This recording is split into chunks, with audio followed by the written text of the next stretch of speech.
What's up, y'all? What's cracking? This D-Boss reacts to this video by Naomi Cannibal. It's titled Kendall Jenner and Other Celebs Creepy AI Bots. AI is getting a bit creepy as of late, but sure, let's see what their AI bots are like. Let's watch. Hello, and welcome back to my channel. So in today's installment of what I'm just going to call What the Hell is Going On, we are going to be talking about Meta's new AI chatbots. And if you don't know what it is, you've probably seen this video going around of Kendall Jenner introducing her new AI chatbot. So today we're going to talk about that and some of the celebrities who have given their likenesses to Meta to be made into these chatbots, and some of the dangers that I can foresee, and just how this fits into the conversation of people being against AI, people being against influencers who are not humans, and just how technology, as amazing as it is, can be used for some pretty weird stuff. So let's just go ahead and get into it.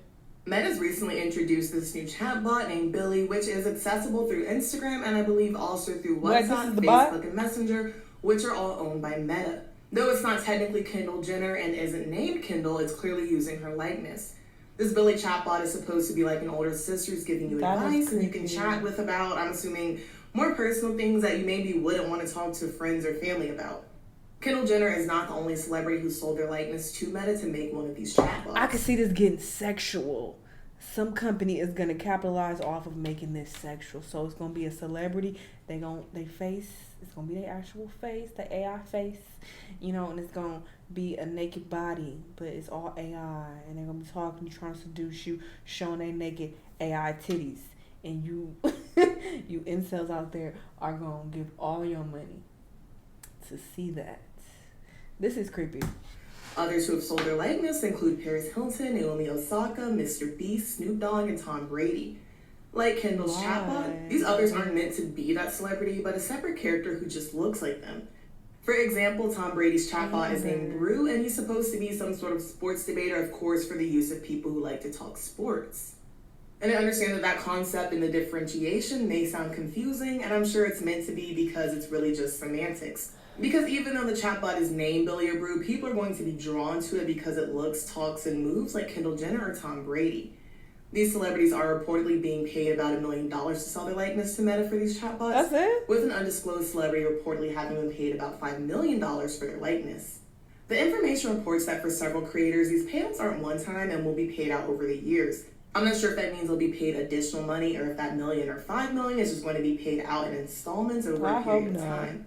I'm not quite sure if this Kendall Billy chatbot is something that they talk about on the Kardashians, because I did happen to see a trailer where like Khloe was talking to some AI bot version of Kris Jenner or something. So I'm not sure if that was the same thing and Kris was just showing them how it works, or if it was something completely different that they're up to. The Billy AI bot also has her own Instagram page, and so far it has her introduction video and other lifestyle posts. At least they initially appear to be lifestyle posts, because when you do click on them, the hashtag and watermark note that they were made with AI. And at the time that I'm recording this, Billy's page has over 121,000 followers. Looking through the comments, several are critical of the page and of Billy, of course, either because they simply don't see the purpose or because they realize the potential dangers of this technology. And actually on that introductory video post, which was uploaded over a week ago, a comment was posted yesterday saying that Billy is played by Kendall Jenner and she'll show up in some of the content. So that for me calls into question whether this video is the Billy AI or if it's actually just Kendall. Because to me this does look like human Kendall, but I wouldn't be surprised if we're at the point now where it truly has become this difficult to tell the difference. Damn. And these fictional people having social media or jobs isn't new. She weird. Several were just created through CGI or other digital means without the use to a of video AI. about her. For example, there's Lil Michaela, who made her first Instagram post back in 2016. Hello, my dear friends. You better buckle your fanny packs, because it's time for another round of Human or like Robot, featuring me, the people on the Polar Express. Aside from social media, she made music and is also modeled in campaigns, including Off-White, Montclair, and Prada. A lot are under the assumption that it's an actual human taking photos and making the appearances, and then Michaela's face is edited atop of those pictures. But a fan wouldn't really have the opportunity to chat with Lil Michaela back and forth the way that these Meta chatbots are offering. In fact, her creators simply refer to her as a CGI character, as there is a human directly behind all of her interactions. Then there's also Shooty Graham, the model that made her debut in 2017 as the first working digital model. She actually was created using artificial intelligence made by The Digital, which is the world's first digital modeling agency. Graham secured deals with brands like Fenty Beauty, Balmain, and has even been featured in Vogue. In both cases, people were and have been critical of these CGI or AI artists and models potentially taking work from human beings. Yeah, that's wild. In these senses, Lil Miquela and Shudu are still more like digital avatars. What is happening So it seems to in be the seen world? if their creators will incorporate more AI into their existence, or just AI in general in Lil Miquela's case, but it's entirely possible that they won't. Over the years, these AI figures' potential to take human jobs has become an increasing issue across multiple different industries. An industry that I'm sure we're all aware has been very vocal about this is the entertainment industry, as SAG-AFTRA is fighting to protect members from having their work and income severely impacted by AI. Currently, SAG is still striking to prevent the AMPTP from using AI to replicate the likenesses of background actors, pay them for one day's work, and use that actor's likeness in perpetuity while they're paid only for the initial scan. So it's interesting to see that some celebrities, many of whom do work in entertainment, are signing up to give their likenesses to AI through Meta, and SAG is striking against a very similar practice. And unfortunately, outside of Meta, not everyone whose likeness has been used to create an AI likeness has consented to it or has been compensated for it. Back in August, Gayle King's likeness was used to promote a weight loss company called Artipet. The videos were circulating on Instagram using AI to replicate Gayle's voice and layered over what was actually a real video of hers. Gayle took to Instagram to alert her followers saying, "People keep sending me this video and asking about this product, and I have nothing to do with this company.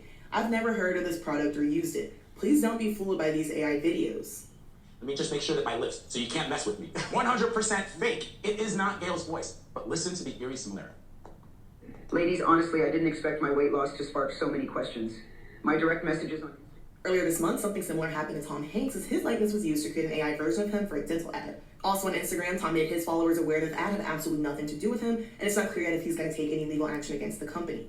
Tom has been vocally critical of AI in the past, expressing awareness that because there's so much video and vocal content of him out there, nearly anyone could create any type of content of him at any age, even after he's gone. Around that same time, Zelda Williams, actress and daughter of the late Robin Williams, spoke out about people using AI for father's voice. Part of her story post about this reads, "I'm not an impartial voice in SAG's fight against AI. I've witnessed for years how many people want to train these models to create and recreate actors who can say security or satire would still be fair game. However, making a digital replica of that person's likeness without their consent or the consent of whoever holds the rights to their image would be illegal." Even in the cases of these meta chatbots, where as far as I know the celebrities did consent and were compensated, it still presents its own potential dangers. For one, people are lonelier than ever and often turn to the internet for emotional fulfillment and support. Y'all need to go outside. A lot of people don't make as much of a point anymore to seek out Dungeon interaction Master. outside of the web or social media and build a community based on that. Instead, a lot of people, honestly, including myself, spend a lot of time online engaging with others who share similar interests and honestly similar thoughts and opinions to us. And now with these meta chatbots, you would have access to a personalized one-on-one conversation with quote-unquote someone who has a similar interest. But it's not a real person. It's not the To discuss it same. with at the moment, I can talk to Naomi Osaka, or Tamika, because she's an anime expert. I don't have to spend time building a relationship with someone or be worried that they're going to shun me or not respond or push back on any of my opinions likely. Where this could be going, I know the Black Mirror comparison gets used all the time, and I've used it also, but this specifically reminds me of the movie Her. If you haven't seen it, it's a 2013 sci-fi romance film where Theodore, played by Joaquin Phoenix, falls in love with this AI operating system which names itself Samantha and is voiced by Scarlett Johansson. The film explores unconventional relationships and parasocialism, the latter of which is becoming sort of a hot topic and a buzzword now because of things like AI and increased social media use. Personally, I don't think it's going to be the case that every single person who engages with these chatbots are going to be deluded into thinking they're talking to that celebrity, and I also don't think that's necessarily the point. That's likely just more so the entry point or the draw to the technology to get people to try it. Even if you know that you're not talking to Kendall Jenner or Tom Brady or Naomi Osaka, you're still under the impression that you're talking to someone, so to speak, and have the potential to form a bond with that chatbot. Another potential danger is that unlike a real human or friend, above all else, these chatbots are geared to keep you using them and feeling positive emotions when you're interacting with them. That way you'll become attached and continue feeding it more data. The best way to do that is to make the user feel seen and validated, which on social media usually looks like having your own thoughts and opinions reflected back at you with the content that you're shown. Meta is a company, obviously, so their first goal is going to be to make money, and they're going to do that through keeping users engaged with the AI bot for as long as possible, however that's necessary. So they're likely not going to make them say or do anything off-putting, similar to our For You pages and our Explore pages, which are tailored to show you things that you like or are interesting to you. That way you stay on the app and scroll past more ads, and in some cases, hopefully even make a purchase. This could be more innocuous, for example, something like Brew, the Tom Brady chatbot, agreeing with you on what football team is best. But then when it comes to building a chatbot made to play a big sister role or give you advice, y'all can call me crazy, but I do think this has the potential to egg users on, especially impressionable ones, and make them feel right about a situation where more reflection may be necessary just to keep them using the chatbot. Exactly. At the end of the day, all of this is just an attractive way to collect data and information and further train AI. Because as I and many of you have said, AI is not sentient and all it can do is mimic sentience. However, the more people engage with it, feed it information, and teach it how to respond, it's only going to get better and better at mimicking that sentience. When I was looking into this, on social media to see what people thought and just, what it looked like as a user, a lot of people in the comments were like, oh my goodness, this is going to be so unsafe for these celebrities. This is only going to increase parasocialism and increase stalking and some of the dangerous or just tragic things that can come from that. And part of me wondered, like, if someone like Kendall Jenner or Paris Hilton or Snoop Dogg, they're like, you know what, people are already stalking me. People already follow my every move. This is a problem I already have and I can afford security. So I'm just going to take the check because honestly, that's how I feel it probably went down. But honestly, if anything, this whole AI situation and the way that people are using it, especially just regular people, it is really making me realize that if you want someone to engage with something that's potentially dangerous or destructive, you just gotta make it cute and aesthetically pleasing, and a bunch of people will buy into it just because it's fun. But then on the other hand, you don't want to judge, or at least I don't want to judge too hard, because I'm sure a lot of the people who are using this or are going to use these chatbots are people who are kids or just severely lonely to the point. I'm sorry, I don't have sympathy for any of these people, okay?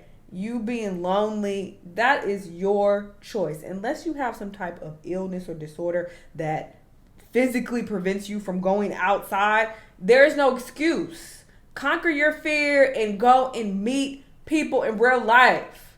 This is why niggas are so fucking weird. This is why the internet is filled with weirdos who do nothing but be online all day, giving these weird ass, bizarre ass opinions about every goddamn thing. Go get a life. Goddamn. But because y'all ain't got no goddamn life, this is why this shit is a thing. And this is why AI is going to take over. And they want to leave comments like, oh my God, this is so freaky. This is so creepy. There's a market for it, though.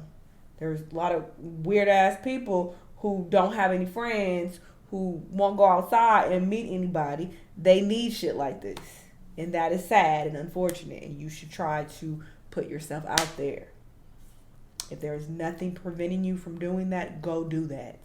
Because this is a pathetic, sad life to have to interact with the fucking AI bot because you ain't got no friends. Go find some goddamn friends. Jesus. Anyway, y'all let me know what y'all think. Let me know what other videos you want to watch, and I'll see y'all in the next one. Bye.